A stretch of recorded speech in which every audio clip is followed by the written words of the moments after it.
अल जमीदुल कुरैश ने मुंबई में बड़ा ऐलान कर दिया है। 5 साल के अंदर अपनी यूनिवर्सिटी खोलेंगे। बच्चों को तालीमी मैदान में पीछे नहीं रहने दिया जाएगा। इसके लिए खिलाफत हाउस में बिरादरी के अहम रुकन सिर जोड़कर बैठे। यूपी से भी बिरादरी के लोगों की हिस्सेदारी रही। कर्नल सोफिया कुरैशी का भी जिक्र आया। कहा गया कि देश के लिए ऐसे जांबाज तैयार करते रहने की जरूरत है। मीटिंग में समाजवादी पार्टी के प्रदेश अध्यक्ष एवं विधायक अबू आसिम आजमी भी पहुंचे थे। उन्होंने भी बिरादरी का जोश बढ़ाते हुए कहा कि ठान ले तो यूनिवर्सिटी कोई मुश्किल काम नहीं है। आइए आपको मुंबई के खिलाफत हाउस लिए चलते हैं, जहाँ कुरैशी बिरादरी की अहम मीटिंग को हमारे रिपोर्टर अमजद खान ने कवर किया है।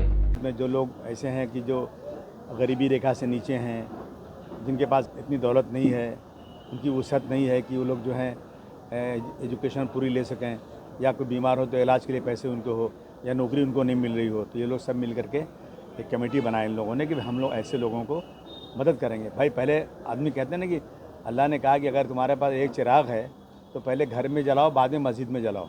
तो ये अपनी कम्युनिटी के लिए कर रहे हैं। कम्युनिटी के साथ साथ पूरी मुस्लिम कम्युनिटी, जिसको आज बिल्कुल इग्नोर कर दिया गया है, जिसको कमेटियों ने, भारत सरकार ने जितनी कमेटियां बनाई, उन कमेटियों ने कहा कि मुसलमानों की हालत इस देश में दलितों से भी ख़राब है, उनको 10% रिजर्वेशन मिलना चाहिए, लेकिन उनको रिजर्वेशन देने को सरकार तैयार नहीं है।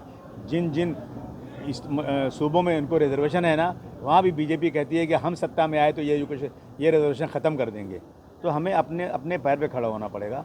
मैंने कहा इन लोगों से चलिए हम लोग सब मिलते हैं, हम एक बड़ी यूनिवर्सिटी बना सकते हैं। क्या इस मुंबई के अंदर कुरैश कमेटी के अलावा और भी लोग हैं?